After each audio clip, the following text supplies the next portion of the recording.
S'il y a bien un film qui m'a particulièrement marqué, c'est Inglourious Basterds de Quentin Tarantino. À première vue, ce film, il peut paraître comme violent, assez gore, en fait on peut le dire assez brut. Mais si ce n'était pas tout à fait le cas, et si derrière l'apparente brutalité se cachait une réflexion un peu plus approfondie, et si ce film n'était tout simplement pas aussi simplé qu'il prétend l'être.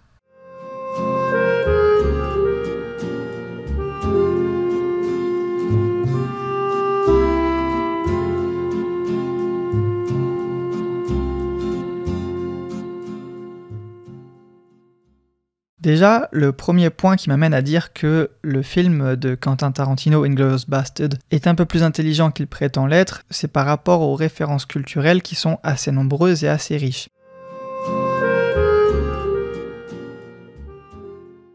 Déjà, dans un premier temps, le film, il est dans plusieurs langues. C'est-à-dire que si tu regardes le film en version originale, ce que je te recommande d'ailleurs, eh bien, il y a plusieurs langues qui sont parlées. Tu as un des personnages principaux, le colonel SS Landa, qui parle d'ailleurs plusieurs langues. Alors, dans l'introduction du film, dans la scène d'ouverture, tu passes du français à l'anglais. En fait, dans le film, tu passes ton temps à switcher entre l'allemand, l'anglais, le français ou l'italien. Le français, tu y passes directement dans la scène d'ouverture du film. Monsieur Lapadite, je suis au regret de vous informer que j'ai épuisé l'étendue de mon français.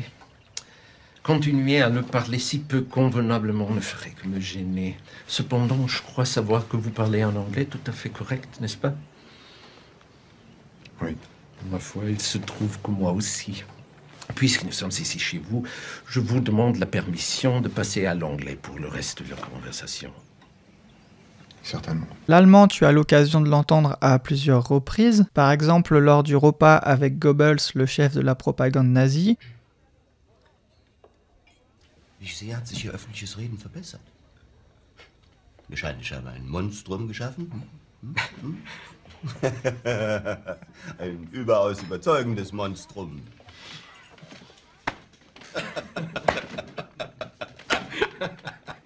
Wenn der Krieg vorbei ist, erwartet die Politik. Yeah.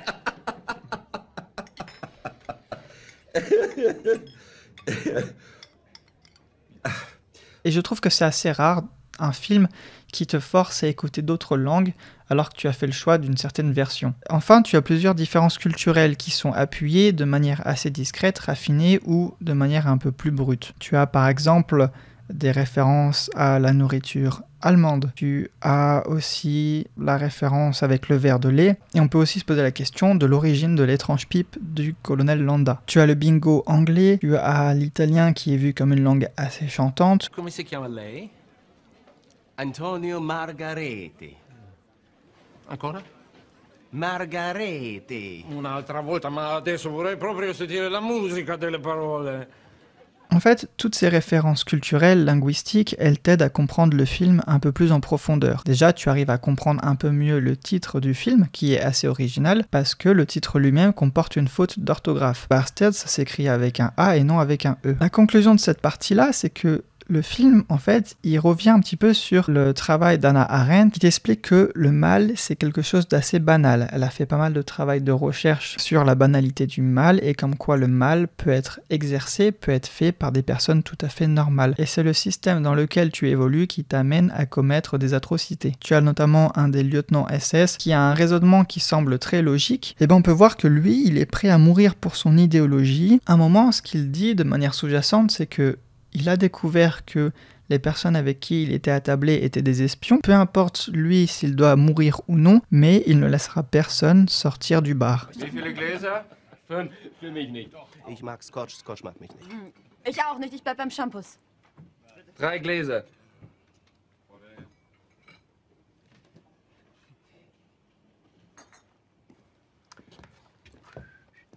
L'idéologie pour laquelle il est prêt à mourir est plus forte que sa propre individualité.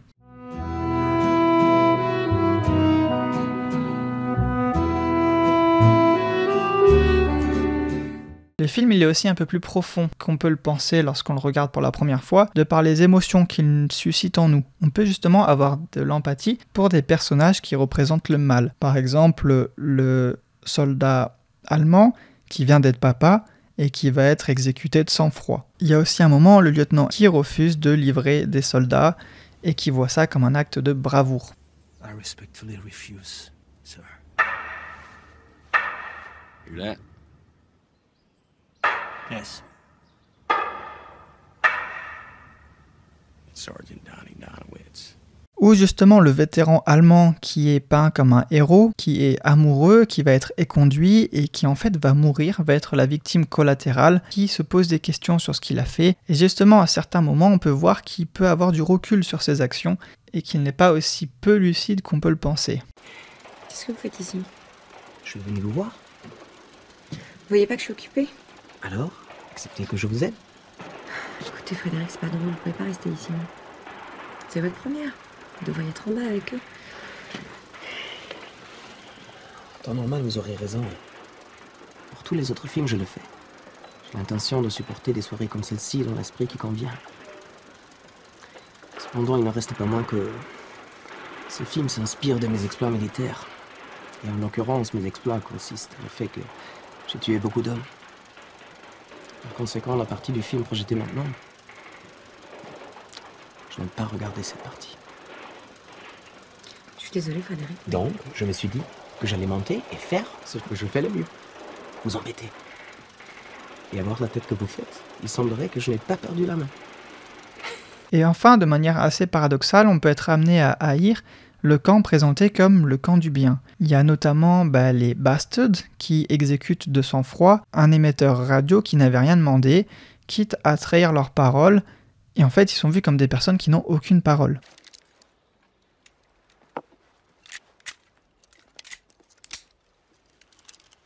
I'm officially surrendering myself over to you, Lieutenant Rain. We're your prisoners. How about my knife?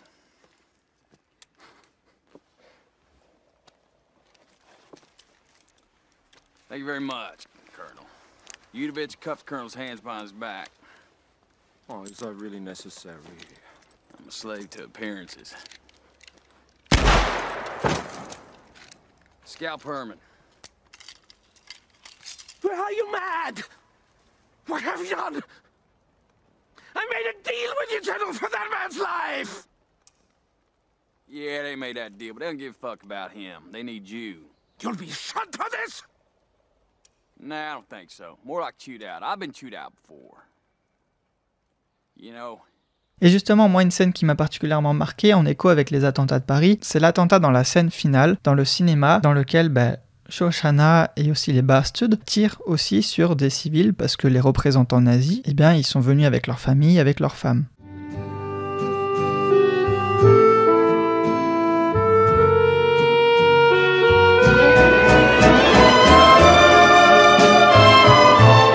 La conclusion qu'on peut avoir avec ce film, en prenant les deux points que je viens de te montrer, c'est que, car il met en jeu des références culturelles, linguistiques, tout en présentant une réalité subtile, avec des méchants doués de compassion et des héros parfois détestables ou inhumains, le film il bouleverse nos repères et notre manichéisme primaire. En fait, il nous pousse à la subtilité et il nous amène à nous méfier des idées toutes faites. Maintenant, la question qui vient, elle est assez simple. Toi, quelles sont les raisons qui t'ont fait aimer Inglourious Basterds ?